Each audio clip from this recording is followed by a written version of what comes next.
Hello, my name is Joni Tobacco. I am a member of the Oglala Sioux tribe, and I am going to talk about climate change on the Pine Ridge Indian Reservation, which is in South Dakota. And this is from my perspective as a gatherer. So for those of you who don't know, Pine Ridge is the reservation that is in red, and is located in southwestern South Dakota, and it is home to my tribe, the Oglala Lakota. So some of the important things to understand while we discuss climate change issues is that, for one, the people on our reservation have a low health baseline. They deal with diseases like diabetes, dialysis, cancer, wound care, and these all require constant hospital visits for medication and for follow-up care with their doctors. And also, there are no resources for adaptation and mitigation due to the high poverty. So there are issues with dam failures due to the low water levels, especially during the drier drought years. And there are very little, if any, wetlands protections. There's a lot of issues with culverts and the need for repairs. And there aren't enough emergency shelters, if there are any. So understanding that the conditions before climate change became an issue will kind of give you a better picture of what the people that struggle with. So extreme weather events like the heavier snows, the higher wind speeds, tornadoes, flash floods, the prolonged cold spells, the longer drought periods, higher heat, colder cold, they all create hardships for people, especially when they're living so far off the road that access becomes an issue. Many of the roads on Pine Ridge are unpaved and ungraveled, so it's a lot of dirt trails and on soils that have a high clay content. Precipitation is also concentrated into fewer events, so increased runoff on those high clay content soils is a major concern. In the picture is a culvert that is, I believe it is 15 feet in diameter. I know it's almost almost twice my height, and it is or it is more than twice my height, but it's almost full in this picture. And these are some of the unusual um, uh, precipitation events that the reservation has kind of been contending with for the past few decades. And so one of the other issues is the increased dust, and that's partially due to the decreased soil moisture and the erosion. And so locals are kind of concerned about the risk of desertification, and also with heavier snows and the wind that we are so accustomed to in South Dakota. They create these impassable snow drifts. So all of that makes it hard for people to get to their doctor's appointments to address those health issues that they have. So as I mentioned, there's underdeveloped infrastructure. Some of those culverts can fail, and they've been known to fail, creating gaps in the road. They're very unsafe. And this also limits the emergency response vehicles' capability to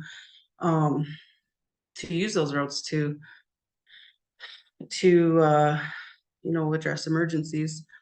So soil erosion, there's issues with food production, water quality, and of course roads. Believe it or not, a lot of those dirt roads will will wash out and send a lot of that stickier clay onto the highway, and that becomes a safety concern for highway traffic. Some of the cumulative impacts from land use management and other federal actions, because it is an Indian reservation with land management by the Bureau of Indian Affairs. Some of that creates stream channelization, overgrazing, and of course, noxious and invasive species. So what this means to me as a plant gatherer and other plant gatherers, people that are kind of pushing the food sovereignty movement, so that means that a lot of my the plants and the foods that I'll be trying to harvest and preserve are going to be a little more difficult to access, and so a little more difficult to estimate how much will be there, or if there will be any. This is an example.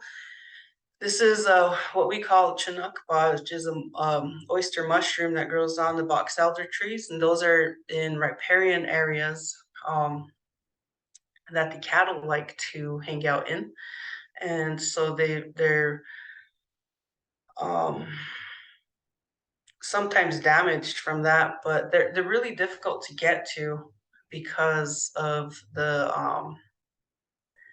impassable roads at times, and but also because of the overgrazing and the mismanagement of the livestock in those riparian zones.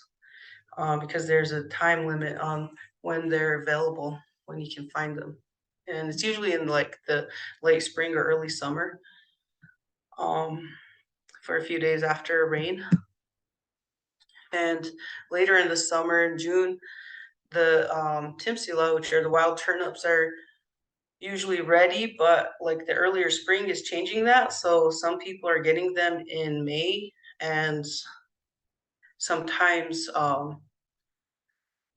you're not able to get them because of rainfall events that kind of prohibit access, but also um, they are it's not advisable to dig them out when the soil is too wet. So if you're having some sporadic um, rainfalls throughout June, then it's really difficult to find a time to or to be able to get out there in time before they dry up and wither away.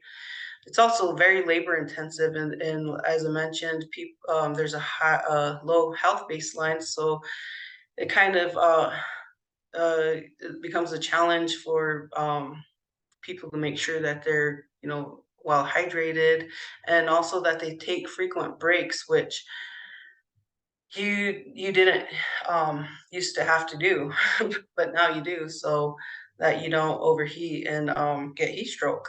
So uh, if you don't do that, then you'll have to wait till later in the day. Um, Kind of cuts your window of harvesting down quite a bit because you can't get them when the sun drops too low. They're just really difficult to see in the some of the taller grasses.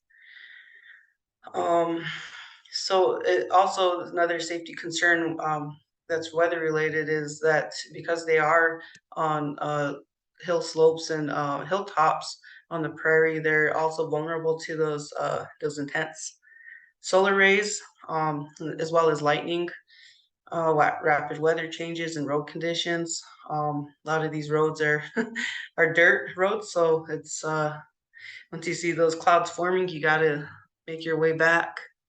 Um, and as with a lot of plants that we gather for food, they are a distance away from communities or from places where there are well-traveled roads. So it's a major safety concern when weather rolls in, and they are impacted by overgrazing. Um, the invasives and noxious species tend to kind of take over on areas where we normally find these turnips.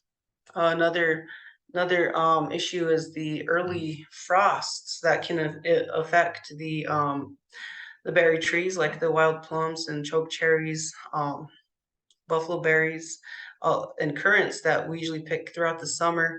It's harder to predict where they will be ready, especially with the seasons changing.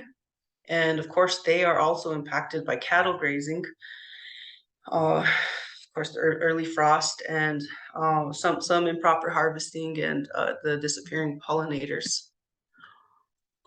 This is a picture of me uh, butchering a buffalo that my son's school had harvested, and they had some extra parts, and so we're kind of getting the last of the meat off to dry.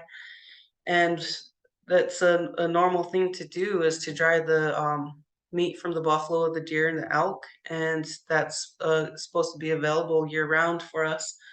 Well, it's getting a little harder to time the drying during the summer because of those sporadic rains, um, or with the weather changing. So that kind of uh, makes the food processing, the preservation methods that we used to do a little more time consuming, because you don't want mold to spoil the meat while it's drying.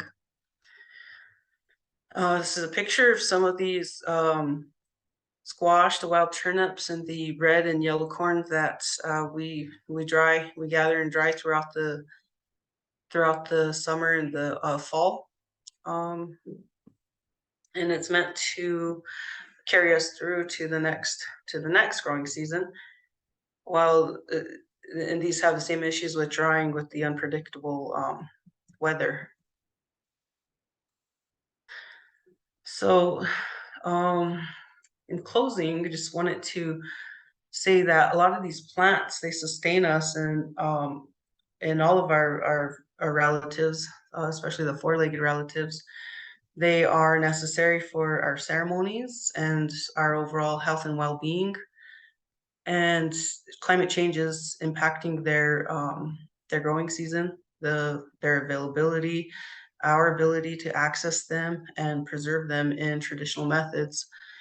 And on Pine Ridge, land use policy favors agriculture. So we've uh, struggled with these as we wade through this changing climate. Well, thank you for listening to me, and I hope you enjoyed our pictures.